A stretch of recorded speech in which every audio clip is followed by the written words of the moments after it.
नमस्कार, मैं डॉक्टर जमाल खान आपके साथ आज फिर जुड़ने का मौका मिला है हेल्थ वेल्थ एंड लाइफस्टाइल के चैनल में, जिस पर हम लोग बात करते हैं। आप लोग मुझे पसंद करते हैं, मुझे खूब अंदाज़ा है इस बात का, जुड़ते भी हैं साथ में। मेरी बस विनती यह है कि आप इस मैसेज को और लोगों तक भी पहुंचाया कीजिए जो हमसे जुड़ सकें और कुछ बातें हम लोगों की सीख सकें, सुन सकें, जिससे उनके जीवन में लाभ हो और जो अपने जीवन शैली को कुछ हद तक बदल सकें। मैं ये बात इस लिहाज पे कह रहा हूँ कि मैंने ये देखा है कि जो लोग मुझसे मिलते हैं वो ये कहते हैं कि आपकी बातों पे हमने अमल किया और हमें उससे सुख प्राप्त हुआ। तो ये चीज़ जो है ये बांटने से बढ़ती है और ये सवाब का काम भी है, पुण्य का काम भी है, तो अच्छा रहता है। तो मुझे ये खूब मालूम है कि अगर आप इस बार ये बात सबसे बताएंगे तो हमारा सब्सक्रिप्शन बेस कम से कम 1 लाख यूट्यूब पे और बढ़ जाना चाहिए। तो इस बात की मुझे खुशी होगी। अगली बात यह है कि मैं कैंसर पे बात करता हूँ। कुछ मरीज़ आते हैं, कुछ ऐसे लोग भी आते हैं जो 5 साल पहले मिले थे, 10 साल पहले मिले थे, तो मुझसे पूछते हैं कि डॉक्टर साहब आपने कुछ नया किया, आप कुछ क्या नया कर लिया आपने। तो बड़ा जवाब देना मुश्किल हो जाता है कि नया मैं क्या करूँगा इसमें। लेकिन ये भी बाद में मैंने रिकंसाइल किया, अपने आप को सोचा कि मैं कर तो रहा हूँ नया चीज़ें इसमें बहुत सी। डेंड्राइटिक सेल में भी हमने बहुत सी तरमीम की है, बहुत सी चेंजेस की है। मकसद मैंने कुछ उसके अंदर मॉडिफिकेशन किए हैं, अंग्रेज़ी में मॉडिफिकेशन कहते हैं, बदलाव किए हैं। हिंदी का बदलाव वो वर्ड मायने नहीं है जो तरमीम या मॉडिफिकेशन के हैं। तो खैर उनमें एडिशंस किए हैं जिससे कि अब ज़्यादा मरीज़ों को लाभ मिलता है हमारे इलाज से, जो पहले के मुकाबले में परसेंटेजेस बढ़ी हैं। पहले 10 में अगर 7 को या 6 को बेनिफिट हो जाता था तो 8 को बेनिफिट हो जाता है। तो ये 10% का बेनिफिट बढ़ना ये अपने आप में सिद्ध करता है कि हम कार्य में जो है इम्प्रूवमेंट करते चले जा रहे हैं। मैं थोड़ा सा उन दर्शकों को ज़रूर बताऊंगा कि क्या इम्प्रूवमेंट हमने किया है, जिससे समझ में आए कि साइंस की बात हम क्या कर सकते हैं। एक तो जनरल पब्लिक को पता होना चाहिए, और मैं तो हमेशा ये मानता हूँ कि सबका माइंड साइंटिफिक होता है, सिर्फ उसे उजागर करना होता है, जगाना होता है। हर आदमी साइंस को समझ सकता है। साइंस वही तो चीज़ है जो समझ में आ जाए, वो साइंस ही क्या जो समझ में ना आए।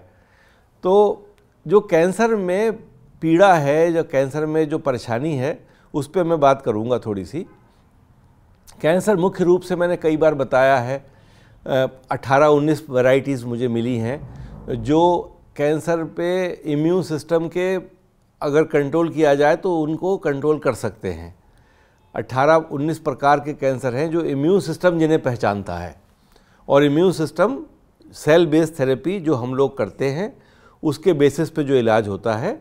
तो अगर हम उन सेल्स को, इम्यून सेल्स को ये 18-19 प्रकार का नॉलेज दे दें तो वो सारे कैंसर्स पे हम विजय प्राप्त कर सकते हैं।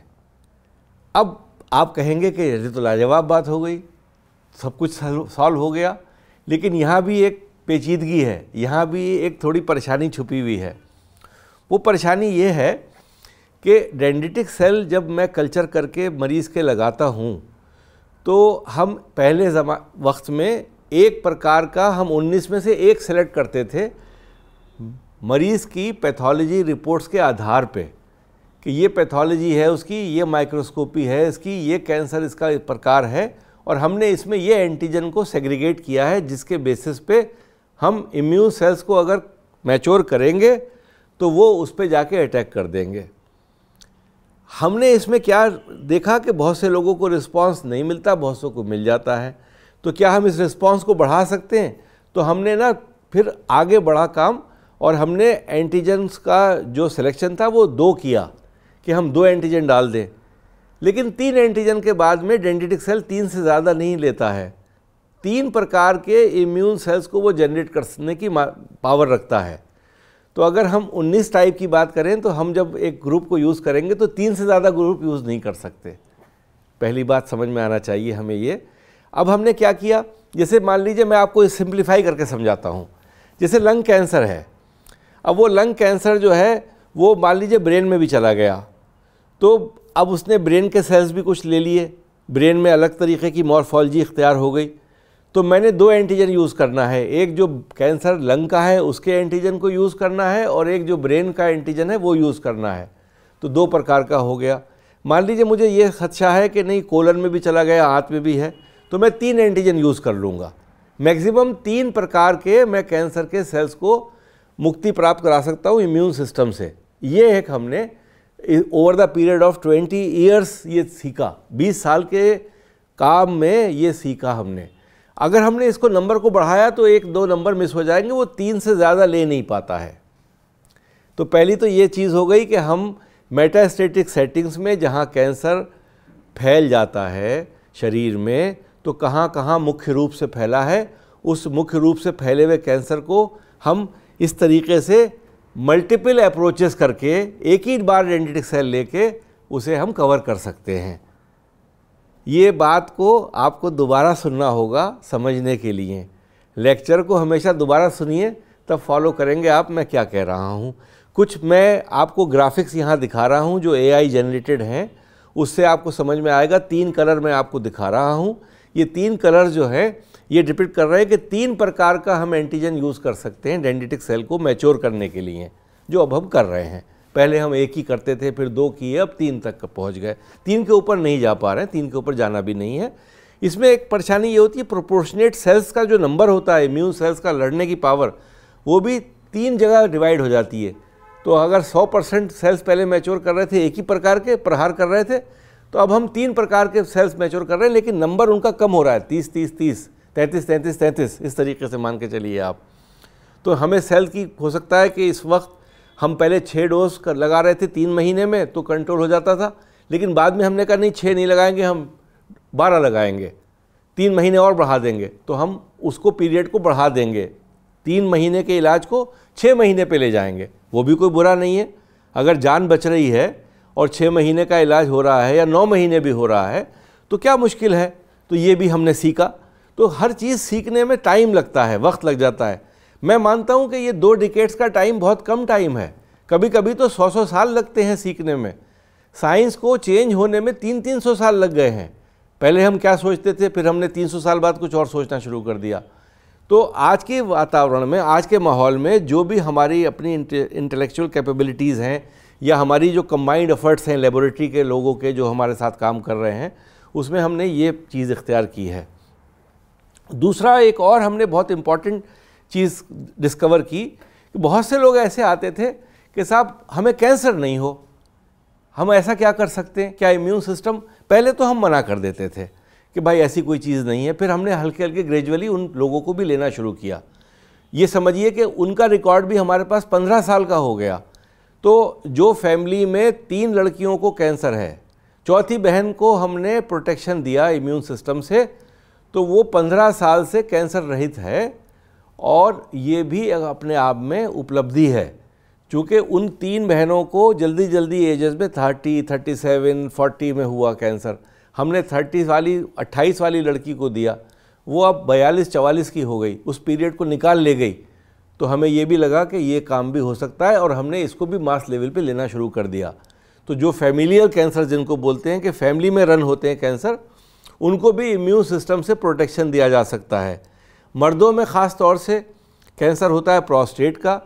तो जो लोग फैमिली में जिनको देखा गया है प्रोस्टेट कैंसर हो रहा है, या मान लीजिए वो 60 साल के हो गए, 70 साल के हो गए और वो चाहते हैं कि हम ठीक ठाक रहें, तो ये जो ओल्ड एज कैंसर मानते हैं हम प्रोस्टेट कैंसर को, और फैमिली में भी कैंसर था और कुछ जीनोम में भी चेंजेस आई हैं, जेनेटिक मेकअप भी हम डिस्कवर कर सकते हैं कि हमने क्या जीन्स में पाया उनको भी प्रोटेक्शन 6 डोजेस का दिया जा सकता है, जो दे रहे हैं हम लोग। तो ये भी एक उपलब्धि हमारे यहाँ हुई कि हम इसको प्रॉपर वैक्सीनेशन की तरह भी काम करा सकें। वैक्सीनेशन मैं शुरू में कहता था आपसे इलाज की तरह हम यूज़ कर रहे हैं, अब हम प्रिवेंशन की स्टेप पे भी आगे बढ़ गए कि हम प्रिवेंट भी कर सकते हैं कैंसर को। मुख्य रूप से वो कैंसर जिनके बारे में हमें पता है या जो फैमिली में हमारी रन होते हैं, या जब हम एक एज पे पहुंच गए और हमें मालूम है कि इस एज में हमारे यहाँ ये कैंसर भाई हो जाता है। प्रोस्टेट कैंसर हमारे ख़ानदान में कॉमन है, हम 60 साल के हैं, 65 साल के हो गए, हम बिल्कुल स्वस्थ हैं, तो क्यों ना हम 6 डोज ले लें। और मैं ये बताता चलूँ कि मैंने भी डेंड्रिटिक सेल अपने लिए हैं। अपने प्रोटेक्शन के लिए भी लिए हैं। इसमें कोई साइड इफ़ेक्ट्स बिल्कुल नहीं होते, सिवाय ये कि आपने कुछ पैसा इन्वेस्ट किया है, जो आप इंश्योरेंस में भी करते हैं, जो आप बहुत सी चीज़ों में अपने खर्च करते हैं, मनोरंजन में भी आप कर देते हैं। आजकल के तो मैंने सुना है टीवी जो 4.5 लाख के आते हैं, तो जब 4.5 लाख का हम टीवी खरीद सकते हैं तो डेंड्राइटिक सेल अपने अंदर 3 महीने लगवा ले 4.5 लाख में, तो कौन सी बुरी बात है। तो ये चीज़ है। तो 2 मुख्य रूप से मुझे आपसे आज बातें करना थी, और मैं हमेशा आपको चाहता हूं कि आप जो है वो मुझे सुन के समझ के अपने पास स्टोर कर लें, यूट्यूब को डाउनलोड कर लीजिए, जब आपको फुर्सत मिले तो आप सुन लीजिए और शेयर भी कर दीजिए हमारे इस नॉलेज को, जिससे आज हमारा परिवार 17-18 लाख का हुआ है, जो नमक के बराबर भी नहीं है भारत में।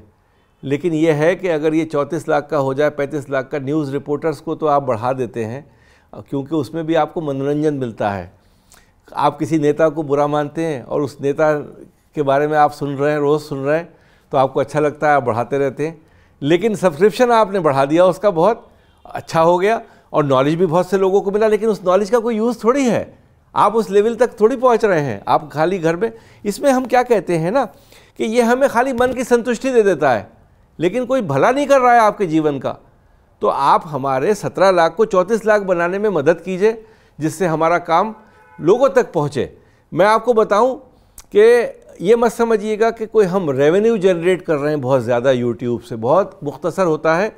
एक वीडियो बनाने में मुझे हमारी टीम जो काम करती है उसमें बहुत ज़्यादा पैसा लगता है, बमुकाबले उसके कि जो हम रेवेन्यू जनरेट करते हैं एडवर्टीज़मेंट से, वो कुछ भी नहीं होता। अच्छा, तो मेरी आपसे बस यही विनती है कि इस भारत को आगे बढ़ाना है, इस संदेश को आगे पहुंचाना है। हम जो काम कर रहे हैं वो बिल्कुल जो टेक्नोलॉजी एज पे होती है, एज वाली टेक्नोलॉजी, जो लेटेस्ट शार्प टेक्नोलॉजी होती है, लास्ट दाम होता है, उस पे हम काम कर रहे हैं। ये समझिए कि काम हमारा वो है जो वेस्टर्न वर्ल्ड में है, या जो दुनिया में जो डेवलप्ड जिनको नेशंस आप बोलते हैं, वहाँ जिस लेवल पे काम हो रहा है उस लेवल से ज़्यादा हम आगे बढ़ गए। मैं इस बात से मुझे बहुत सुख होता है, और मुझे इस बात से भी बहुत सुख होता है कि मेरे ऊपर कोई परेशानी नहीं है। भगवान का शुक्र है, अल्लाह ने बड़ा कर्म किया है, हमारे साथ सारे लोग जुड़े हुए हैं। हमारे साथ जो पॉलिटिक्स है हिंदुस्तान में, जो हमारे रूलिंग पार्टी है, वो भी हमारे साथ देती है। तो मुझे सबका धन्यवाद करना है। आपके दिन शुभ हो, आप लोग सुखी संपन्न परिवार रहें, खुश रहें आपस में। इसी कामना आशा के साथ मैं अपने प्रोग्राम को ख़त्म करता हूँ। नमस्कार, जय हिंद।